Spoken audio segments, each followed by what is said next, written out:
Gálatas capítulo 1, passaremos a uma outra etapa no estudo desta epístola. Focaremos nos versos 6 ao verso 9. E a palavra de Deus diz, Gálatas capítulo 1, de 6 a 9. Maravilho-me de que tão depressa passasseis daquele que vos chamou à graça de Cristo para outro evangelho, o qual não é outro, mas há alguns que vos inquietam e querem transtornar o evangelho de Cristo.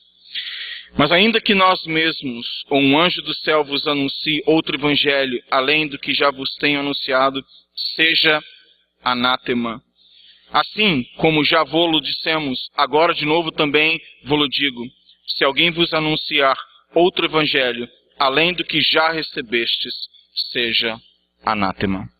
Oremos. Pai, nós pedimos, em nome de Cristo, que o Teu Santo Espírito nos conduza mais uma vez nesta meditação e que a Tua Palavra encontre espaço em nossas mentes, em nossos corações e que saiamos daqui mais desafiados a uma íntima comunhão contigo. Oramos assim no nome de Jesus Cristo. Amém. O século 21, tão cheio de si mesmo, tão orgulhoso de ter o maior acúmulo de conhecimento até o presente momento, o século 21 que se vangloria de ser o século da tecnologia, surpreendentemente traz um investimento de milhões e milhões de dólares num gênero que é, no mínimo, interessante para o século que se diz racional, cheio de conhecimento e absolutamente tecnológico. Eu estou me referindo a um gênero literário e também no cinema, que é o horror e o terror. Como que no século 21, tão cheio destas racionalidades, tanto investimento é feito num gênero como este, que à medida que o tempo passa, sai daquele medo ilustrado nos filmes antigos de horror, com uma múmia saída do sarcófago, um passo a cada 60 segundos, e ela conseguia, de uma maneira sobrenatural, alcançar todos que dela fugiam. A inocência dos filmes do passado e a crueldade hoje. Não se trata apenas de horror e terror. Hoje a ênfase é muito mais na crueldade. Albergue 1, 2, 3, Jogos Mortais 1, 2, 3, 4, 5 e aí segue. E se você perguntar se eu já investi tempo assistindo esses filmes, essas séries, a resposta é não. Eu nunca assisti nenhuma das séries completas. Lamento dizer que nem mesmo um dos filmes completos. Mas algo mais recente me chama a atenção e é o investimento neste século em tantos filmes e literaturas que dizem respeito à paranormalidade. Como que o ser humano, num século tão brilhante, tão racional, tão cheio de informação, tão tecnológico, invista tanto dinheiro em filmes, em livros, que dizem respeito à paranormalidade? Não é um paradoxo histórico isso? Para mim é. E é um fato. E é deste contexto de horror e terror que eu empresto o título para essa nova série. É uma adaptação de um título de um filme em português. O título talvez incomode você, mas eu creio que a leitura de Gálatas 1, de 6 a 9, se não te incomodar alguma coisa, está muito séria com relação à sua salvação.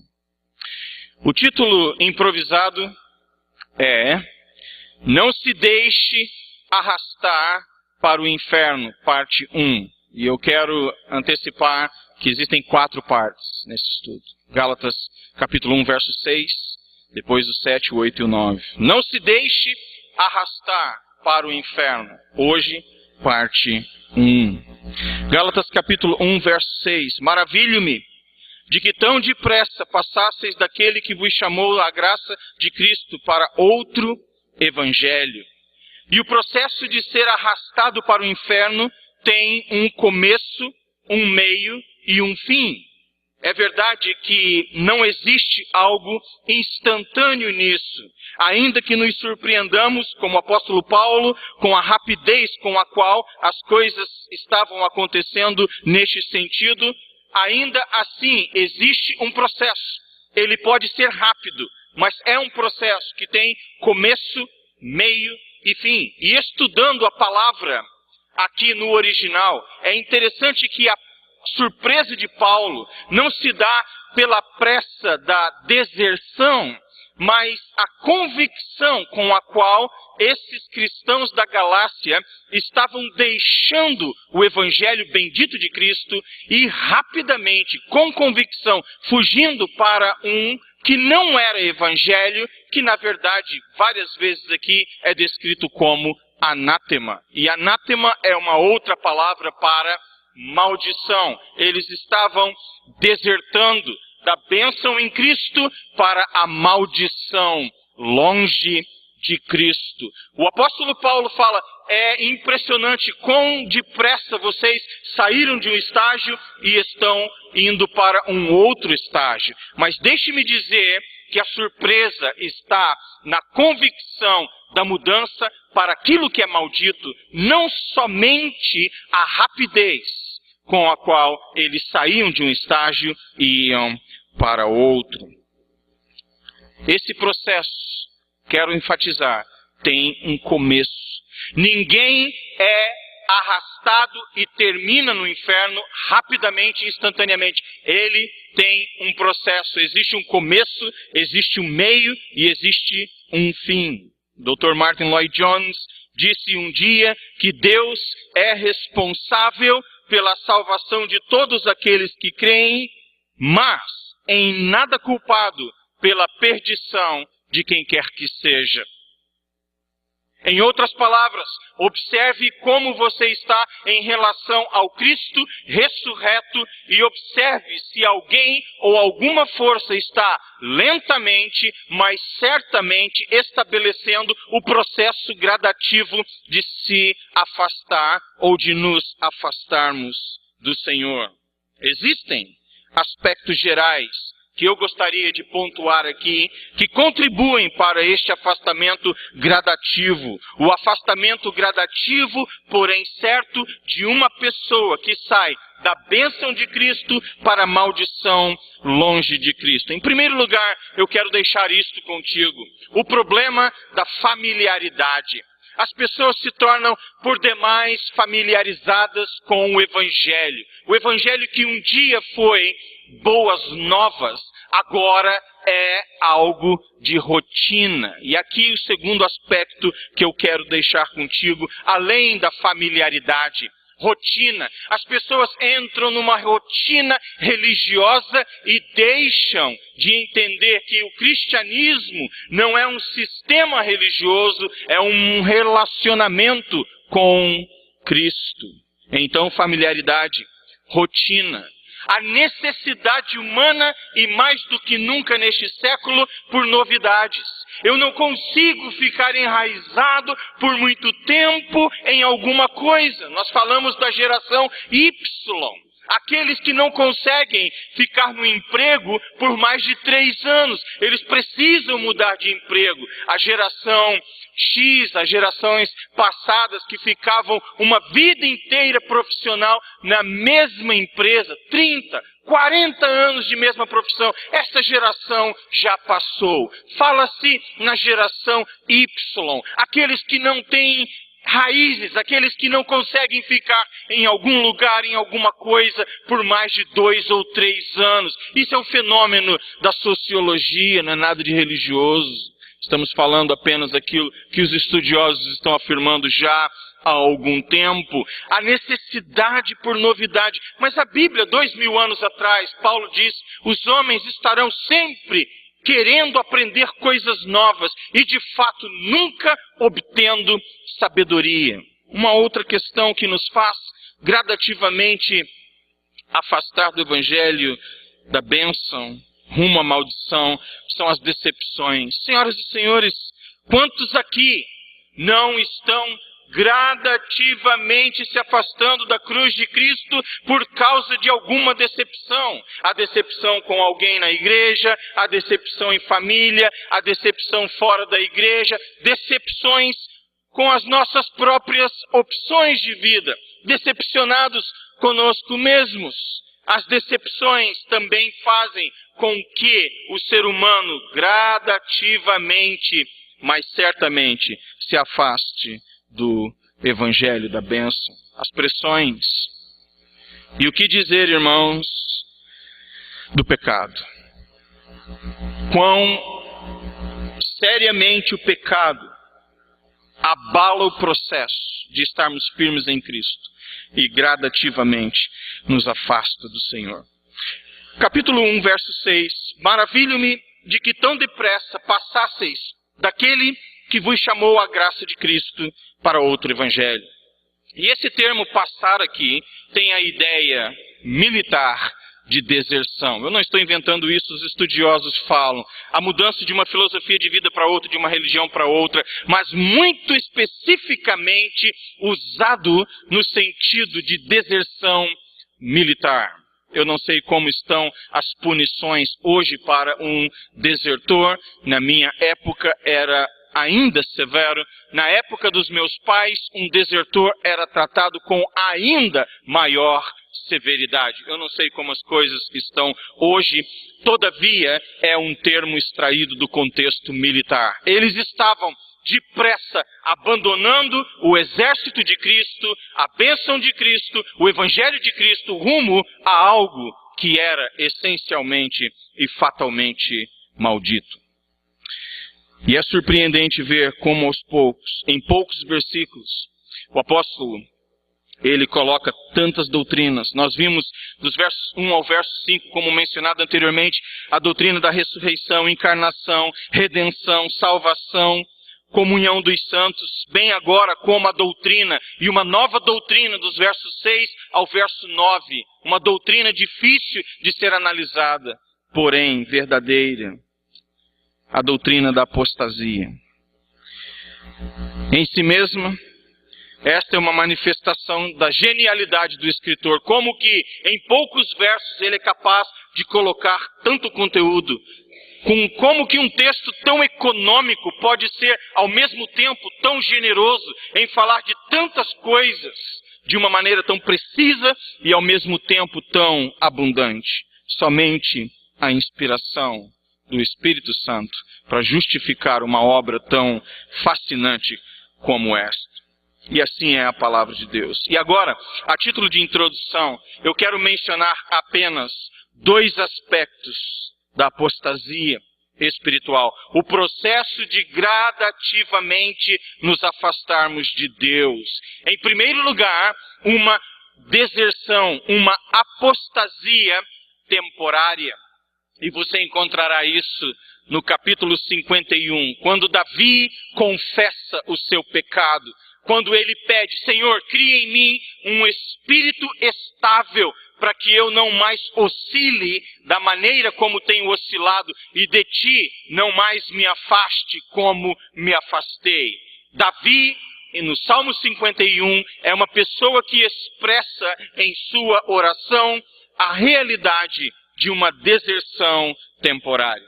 Todas as vezes que eu e você deliberadamente optamos pelo pecado, deliberadamente optamos por nos afastar de Cristo e de sua igreja, da bênção do Evangelho, isto é um afastamento temporário. Todavia, ele pode ser também um afastamento permanente. É o que o apóstolo João diz na primeira epístola, no capítulo 2 e o verso 12. Eles saíram de nós porque não eram nossos, e eles saíram do nosso meio para que fosse comprovado que eles não têm a natureza de Cristo. 1 João, capítulo 2 e o verso 19. Eles saíram porque não eram dos nossos, eles desertaram, eles apostataram, para que ficasse cumprido evidenciado quem de fato pertence a Cristo e quem não pertence. É interessante observarmos a palavra do apóstolo João, que na deserção de alguém, isto pode ser usado para a confirmação daqueles que são, de fato, convertidos e regenerados em Cristo. A citação de Hebreus, capítulo 6, é geralmente feita para justificar que uma pessoa em Cristo pode, de fato, se apostatar. E apostatar-se de uma maneira final ou terminal. Mas eu quero lhes dizer, com base em minha convicção e com base na convicção de uma teologia reformada e de muitos outros estudiosos, que este texto não é uma evidência daqueles que são verdadeiramente regenerados pelo Espírito Santo e passam pelo processo de deserção final. Não, eu quero dizer aqui, usando o exemplo de Davi, o exemplo do próprio Pedro, quando Jesus diz: Pedro, Satanás pediu para cirandar a sua alma, mas eu orei para que a tua fé não desfaleça. E um teólogo chamado R.L. Dabney disse que a fé de Pedro não falhou, o que falhou foi a sua missão por um tempo. Não obstante, existe o perigo da deserção temporária. Mas eu não acredito que uma pessoa que vive a promessa de João capítulo 10, e agora eu gostaria que você abrisse sua Bíblia em João capítulo 10, o verso 27, 28 e 29. João capítulo 10, verso 27, 28 e 29, a palavra de Deus diz: As minhas ovelhas ouvem a minha voz, e eu conheço-as, e elas me seguem. E dou-lhes a vida eterna, e nunca hão de perecer. Verso 28 de João capítulo 10. E nunca hão de perecer, e ninguém as arrebatará da minha mão. Meu Pai que mas deu é maior do que todos, e ninguém pode arrebatá-las da mão de meu Pai. E eu quero chamar sua atenção para esta primeira parte do verso 28. E dou-lhes a vida eterna, e nunca hão de perecer. Ou Cristo está falando a verdade, ou nós precisamos ter nele um mentiroso. Dabney diz que a ideia de que você permanecerá em pé na condição de que não caia é tolice. A permanência do crente e sua segurança dependem única e exclusivamente dos méritos de Cristo. Eu vou repetir. A salvação e a segurança de um crente em Cristo independem do homem. Assim como independeu em termos de mérito, o recebimento da salvação independe do homem, a permanência na salvação. Deus, se você é regenerado e selado com o Espírito Santo da promessa, Ele está em pacto contigo e te manterá firme até o fim. Não, é possível que você e eu experimentemos deserções temporárias, mas elas jamais serão finais e terminais. Caso contrário, ou Cristo mentiu, ou nós não interpretamos corretamente a doutrina. Existe um vídeo no YouTube com o título Como que a confiança no conceito de uma vez salvo, sempre salvo, quase me levou para o inferno. E eu quero lhes dizer que o problema não está na doutrina. Eu acredito que uma vez salvo, sempre salvo. Porque a salvação não vem de mim, não é mérito meu, ela foi dada por Deus, ela é mantida por Deus, eu estou salvo e seguro nos méritos de Cristo. O Calvário não pode ser anulado por minha fidelidade ou por minha infidelidade. O Calvário não pode ser anulado, quer por espada, demônios. Quem poderá nos separar do amor de Deus? E a resposta é nada. Assim sendo, a minha segurança depende da transação do Calvário, a morte, o sepultamento e a ressurreição de Jesus Cristo de dentre os mortos. É isso que me assegura. Ainda que eu tenha que passar pela tristeza de momentos de instabilidade, o fato é que se de fato nós somos convertidos, nós retornaremos a Cristo eventualmente. E aqueles que dizem que a convicção de que uma vez salvo, sempre salvo, é licença para o pecado, deixe-me dizer que o problema não está com a doutrina, o problema está com o uso dela. É a má interpretação da doutrina. Uma vez salvo, sempre salvo, não está errado. O problema todo é que ao longo da história, pessoas usaram esse argumento para dizer o quê?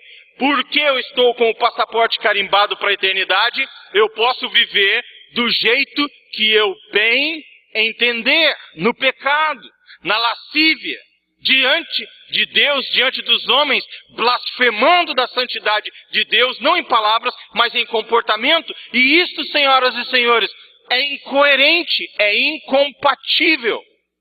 Um homem, uma mulher, regenerados pelo Espírito Santo de Deus, assegurados da salvação pelos méritos de Cristo no Calvário, jamais dirão, eu estou salvo, assim sendo, eu posso pecar. Esse é o argumento de Romanos 6. Para que abunde a graça, vamos pecar ainda mais. Paulo diz, é inconcebível isso. Este é um argumento absolutamente falho. Porque os romanos estavam pensando assim, se nós que estávamos no pecado vimos a graça superabundar em nossas vidas, ora, agora que nós estamos em Cristo, pequemos ainda mais para que mais graça seja derramada em nossas vidas. E Paulo está dizendo, este é um argumento de tolos. Porque se você sabe o preço que Cristo pagou no Calvário para te redimir do pecado, tanto menos você terá prazer no pecado. Assim sendo, em minha opinião, você pode sair daqui nessa noite absolutamente certo da sua salvação. Porque ela foi organizada, orquestrada, executada por Cristo. Não é mérito seu. A segurança não depende da sua competência, depende da competência dele. Isto não significa que não exista responsabilidade. E aqui o apóstolo Paulo chama a atenção dos Gálatas. Eu estou surpreso que vocês tão depressa estejam se afastando. Pensem em retornar enquanto há tempo. Assim, um retorno temporário ou final à lama do pecado não são opções para alguém verdadeiramente regenerado do Espírito. Abra sua Bíblia em 2 Pedro.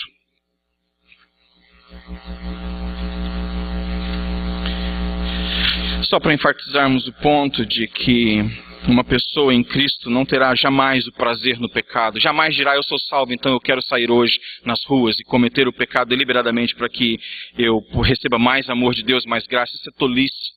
O apóstolo Pedro escrevendo à igreja, segunda epístola, no capítulo 2, os versos 20 ao verso 22.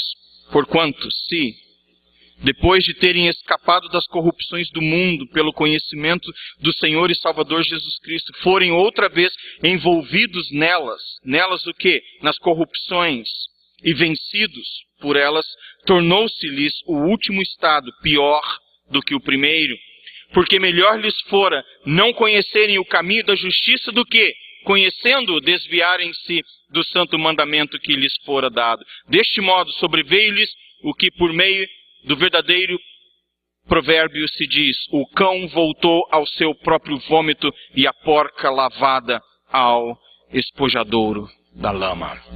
Uma pergunta que é esta.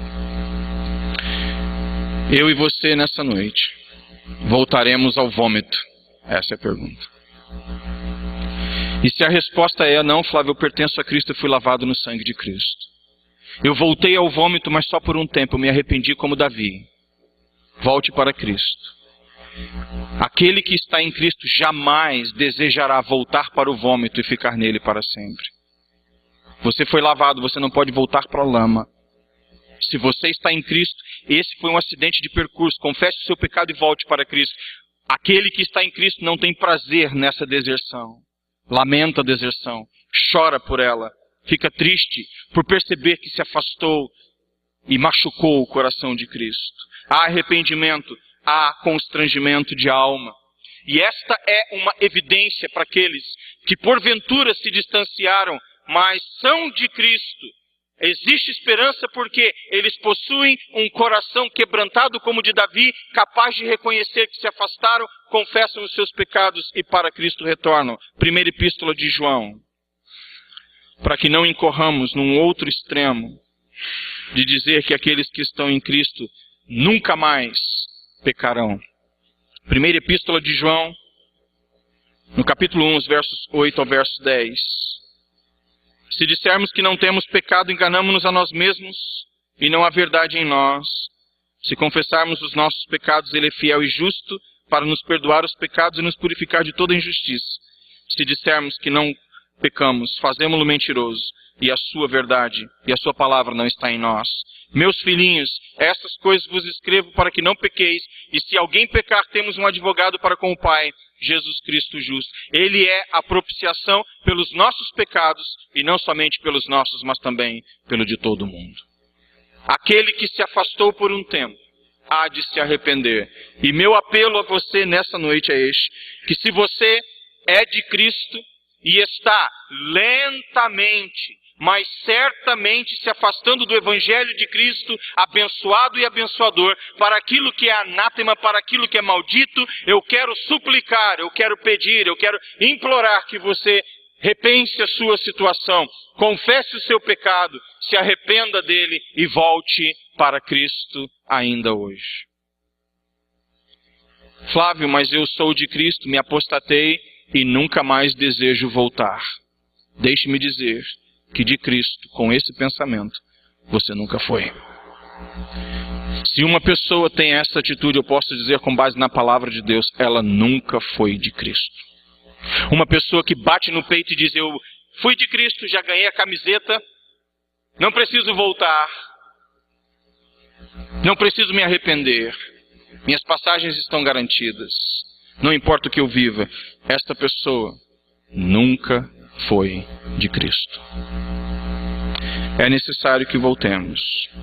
Eu falei sobre não se deixar arrastar para o inferno, parte 1, porque nós teremos 4 estudos com base nos versos 6, 7, 8 e 9. E com base nesta primeira etapa, dizer, na parte 1, o quão admirável é esta deserção. É uma deserção de fato admirável. Maravilho-me de que tão depressa passasseis daquele que vos chamou à graça de Cristo para outro evangelho. E preste atenção que nesta maravilha de Paulo, a surpresa de Paulo, existe um elemento de certeza. É uma deserção admirável porque ela é uma deserção certa. Trata-se de algo tão real quanto surpreendente.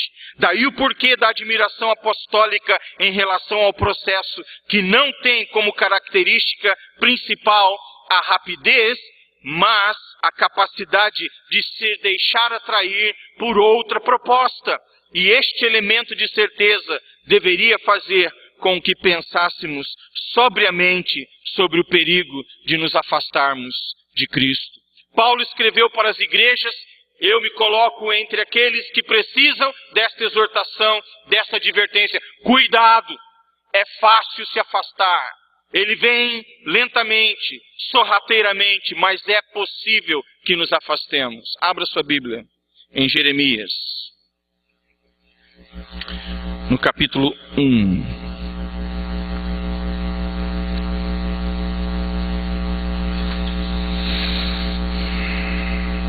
Desculpa, Jeremias capítulo 2. Jeremias capítulo 2, assim diz o Senhor. E veio a mim a palavra do Senhor dizendo, vai e clama aos ouvidos de Jerusalém, dizendo, assim diz o Senhor, lembro-me de ti, da piedade da tua mocidade, e do amor e do teu noivado, quando me seguias no deserto, numa terra que não se semeava.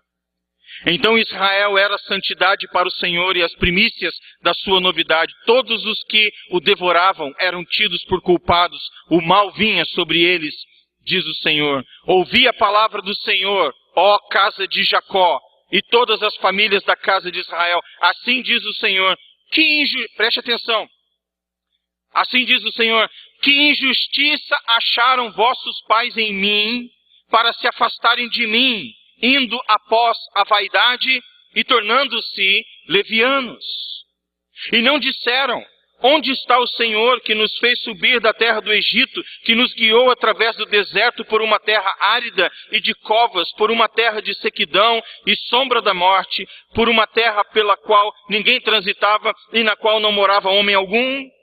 Eu vos introduzi numa terra fértil para comerdes o seu fruto e o seu bem, mas quando nela entrastes, contaminastes a minha terra e da minha herança fizestes uma abominação. Os sacerdotes não disseram onde está o Senhor, e os que tratavam da lei não me conheciam, e os pastores prevaricavam contra mim, e os profetas profetizavam por Baal, e andaram após o que é de nenhum proveito. Portanto, ainda contenderei convosco, diz o Senhor, até com os filhos dos vossos filhos contenderei. Verso 10.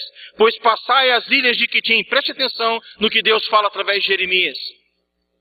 Passai as ilhas de Quitim e vede, e enviai a Quedar, e atentai bem, e vede se jamais sucedeu coisa semelhante. O quê? Verso 11. Houve alguma nação que trocasse os seus deuses, ainda que não fossem deuses? Todavia, o meu povo trocou a sua glória por aquilo que é de nenhum proveito. Aí está. É uma deserção admirável, porque ela é uma deserção certa. Maravilho-me de que tão depressa, tão certamente vocês estejam se afastando. John Bunyan, famoso autor de O Peregrino, disse: os que descem mais profundamente ao inferno, ou no inferno, são aqueles que novamente caem nele. Ninguém está tão próximo dos céus, a não ser aqueles que estão convictos do pecado. Ninguém tão próximo do inferno, quanto aqueles que calaram tal convicção. Ninguém mais próximo do céu do que aquele que sente o peso do seu pecado. E ninguém mais próximo do inferno do que aqueles que estão insensíveis ao erro. A deserção é admirável, porque ela é uma deserção certa. Eu quero continuar com vocês apenas por mais um ponto, e nós teremos que suspender aqui. Ela é uma deserção certa. E o que causa admiração na mente do apóstolo é porque também é uma deserção incoerente. A admiração apostólica se dá também em função da confiabilidade atribuída àquilo que não pode salvar. Eu estou surpreso que vocês estão certamente se movendo, mas ainda mais surpreso por causa da incoerência. Vocês estão deixando o Salvador para aquilo que não pode salvar. Não tem esperança. E, no entanto, vocês estão nessa. Tendo estabelecido que o único Deus verdadeiro tornou-se carne e liberalmente morreu no lugar dos pecadores para perdoá-los e salvá-los deste presente século mau, a mera contemplação de optar-se por outro Salvador é um absurdo, impressionante. Por isso que o apóstolo diz: eu estou maravilhado que em tão pouco tempo e com base em todas as evidências, a morte de Cristo, a ressurreição de Cristo, a história da igreja, vocês estejam abandonando o Evangelho de maneira tão certa e incoerente. Se sairmos de Cristo, onde encontraremos salvação? Volte para Jeremias, no capítulo 2. Verso 12. Espantai-vos. Verso 12. Espantai-vos disto, ó céus, e horrorizai-vos. Pensa que é só o apóstolo Paulo que está surpreendido? Isto não é novo, senhoras e senhores. Jeremias se sentiu assim. Espantai-vos disto, ó céus, e horrorizai-vos, ficai verdadeiramente desolados, diz o Senhor, porque o meu povo fez duas maldades. A mim me deixaram o manancial de águas vivas, e cavaram cisternas rotas, que não tem água, que não retém água. Acaso é Israel um servo? É ele um escravo nascido em casa? Porque, pois, veio a ser presa? Os filhos de leão rugiram sobre ele, levantaram a sua voz e fizeram a sua terra uma desolação. As suas cidades se queimaram e ninguém habita nelas. Até os filhos de Nofe e de Táfnis te quebraram o alto da cabeça. Porventura, não fizeste isso a ti mesmo, deixando o Senhor teu Deus no tempo em que ele te guiava pelo caminho? Ou vocês acham que isso veio por acaso? Veio do nada? Esse é um processo para o qual Jeremias está chamando a atenção do povo. Ele vem acontecendo e fatalmente terá resultados desastrosos. Agora, pois, verso 18, que te importa a ti o caminho do Egito para beberes a água de Sior? E que te importa o caminho da Síria para beberes as águas do rio? A tua malícia te castigará e as tuas apostasias te repreenderão. Sabe, pois, e vê que mal e quão amargo é deixardes ao Senhor teu Deus e não teres em ti o meu temor, diz o Senhor Deus dos exércitos. Quando eu já há muito quebrava o teu jugo e rompia as tuas ataduras, dizia tu, nunca mais transgredirei. Contudo, em todo o outeiro alto e debaixo de toda árvore verde, te andas encurvando e prostituindo-se. Eu mesmo te plantei como vide excelente, uma semente inteiramente fiel. Como, pois, te tornaste para mim uma planta degenerada, como vide estranha? O que aconteceu? Por isso, ainda que te laves com salitre e amontoes sabão, e tua iniquidade está gravada diante de mim, diz o Senhor Deus. Como dizes, logo não estou contaminada, nem andei após Baalins? Vê o teu caminho no vale, conhece o que fizeste, dromedária ligeira és, que anda torcendo os seus caminhos. Jumenta montesa acostumada ao deserto, que consome o desejo da sua alma, sorve o vento, quem a deteria no seu cio? Todos os que a buscaram não se cansarão, no mês dela a acharão. Evita que o teu pé ande descalço e a tua garganta tenha sede, mas tu dizes, não há esperança, porque amo os estranhos, após eles andarei. Verso 26, como fica confundido o ladrão quando o apanham, assim se confundem a casa de Israel, eles e seus reis, os seus príncipes e os seus sacerdotes e os seus profetas, que dizem à madeira, tu és meu pai, e à pedra, tu me geraste, porque me viraram as costas e não o rosto, mas no tempo da sua angústia dirão, levanta-te e livra-nos. Preste atenção, porque eu quero terminar com o verso 28. Vocês surpreendentemente me abandonaram. Vocês escolheram outros deuses. Agora vem o verso 28. Onde, pois, estão os teus deuses que fizeste para ti, que se levantem, se te podem livrar no tempo da angústia? Porque os teus deuses, ó Judá, são tão numerosos como as tuas cidades. E eu quero lhe dizer isso. O tempo vai chegar quando nós não mais teremos tempo. E se o seu processo de deserção certa e incoerente continuar, o tempo da graça terminará.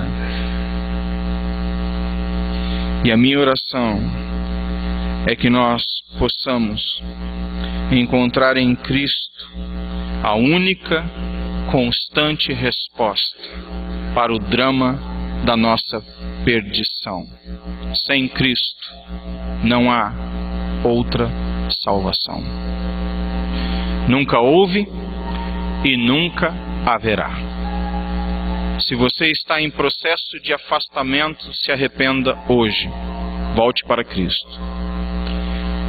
E evite o drama de terminar finalmente numa situação irreversível de apostasia espiritual. Deus permitindo, em outra ocasião, nós continuaremos falando sobre o porquê que Paulo está tão maravilhado e o fato de ser esta uma deserção ilusória. Mas acerca desta ilusão nós falaremos em outra ocasião. Lembre-se disso. Não se deixe arrastar para o inferno. A deserção, ela é certa e ela é incoerente. Não permita que esse processo se enraize e se estabeleça. Se arrependa dos seus pecados, volte para Cristo e confie nele única e exclusivamente. Fora dele não tem salvação. Que Deus para isso nos ajude. Pai querido, pedimos em nome de Jesus Cristo que em tempos de leviandade o Senhor nos faça criar raízes profundas no relacionamento contigo. Pedimos a unção do Teu Espírito, o alargamento dos nossos corações e mentes para que estejamos fundamentados em Tua Santa Palavra e que nada, absolutamente nada, nos arraste para longe de Ti e muito menos para uma perdição eterna. Tem misericórdia de nós e que nesta semana nos alegremos no fato de que estando em Cristo, nada, absolutamente nada, poderá nos separar dele. Bendito seja o Senhor por tão grande salvação. E dá-nos a habilidade, nesta semana, de vivermos com base na graça, de uma maneira digna do Evangelho de Cristo, em santidade, em pureza, na dependência do Teu Santo Espírito. Que o Teu anjo e anjos estejam ao nosso redor, acampados, trazendo livramento. Faça o Teu povo prosperar nos dias que hão de seguir, e que possamos, ao invés de nos afastarmos de Ti, cada dia nos aproximarmos mais e mais. Mais perto quero estar, meu Deus, de Ti.